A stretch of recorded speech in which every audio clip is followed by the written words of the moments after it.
Hello students, how are you? I hope you will be fine there.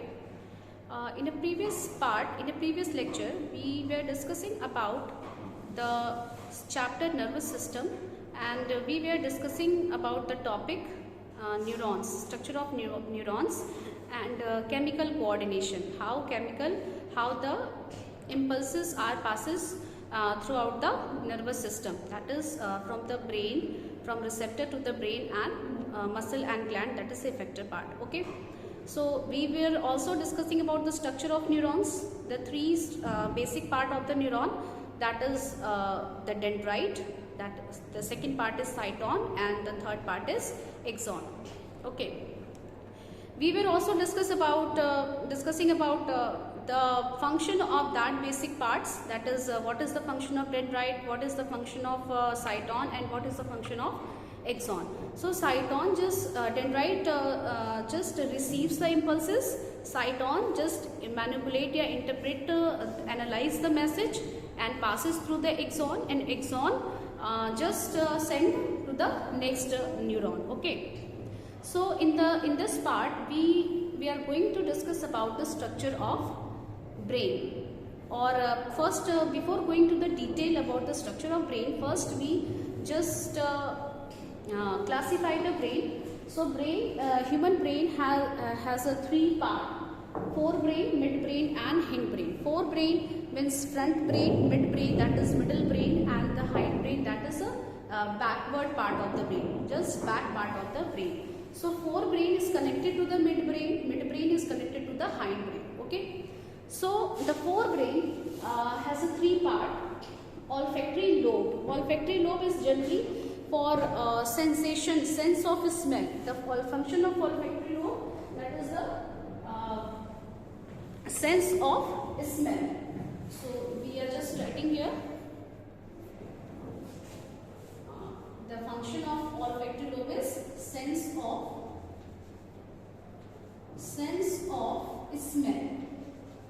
Sense of smell. Okay. The second portion is cerebrum. Cerebrum is the largest part of the brain. It covers almost about 80% part of the brain, and it is made up of two cerebral halves, and that is called cerebral hemisphere. The two halves of the cerebrum is called cerebral hemisphere. Cerebral hemisphere. So it covers near about the 80%, the largest part of the brain, 80% portion of the brain. And the third part of the brain, that is, it is also very important part, that is diencephalon. And in your book, the diencephalon is not given. In your book, directly hypothalamus is given, but the hypothalamus is a part of diencephalon. Okay, it is not individual part as such cerebrum, but it is a part of the diencephalon. So diencephalon has a three part: epithalamus, thalamus and hypothalamus. So this is the forebrain. There is so many parts of the forebrain. Olfactory lobe, it is connected to the sense of smell. Okay. Cerebrum, it is the largest part of the brain. It covers about 80% portion of the brain. It is made up of two halves, two parts, that is cerebral hemisphere. And the diencephalon has three parts: epithalamus, thalamus and hypothalamus. So the function of cerebrum is the intelligent part. It just do the intelligent work. We just do the intelligent work with the help of cerebrum. And the last, diencephalon, that is the hypothalamus. Hypothalamus is also a very important part of the brain. Okay, so we will see the function of the brain in the page number 92. See the page number 92. The function of all these parts are given. So hypothalamus, it regulates the body temperature, heart rate, sexual development, and contains centers which causes feeling of hunger and thirst. So the involuntary functions of the body is under control of hypothalamus also. Okay.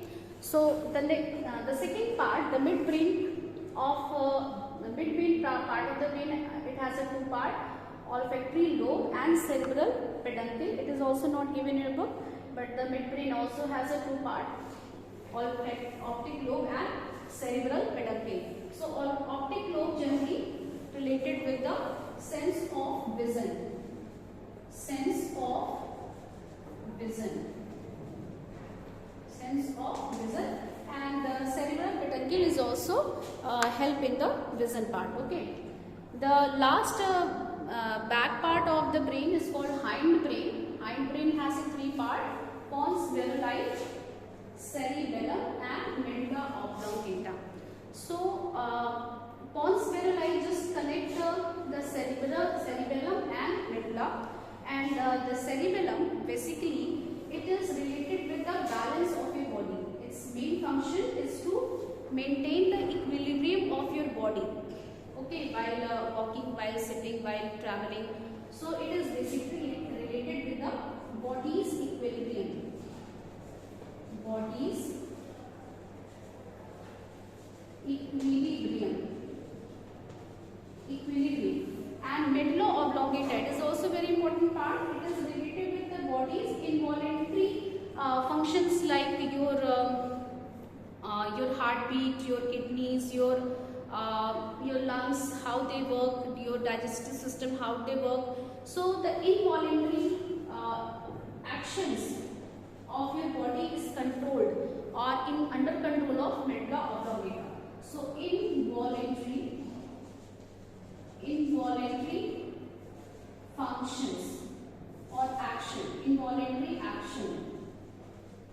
So there are various involuntary actions, just like it contains cardiac, respiratory center, regulates swallowing, coughing, sneezing, vomiting. All these functions, they are involuntary. They are not under our control. Okay, so these functions are under control of medulla oblongata. Okay, so these are the parts of the brain, and in the next lecture we will discuss about the structure of the forebrain, that is the cerebral hemisphere or a cerebellum. Okay, so if you have any doubt, if you have any confusion, so you feel free to ask me your doubts, your questions. Thank you very much.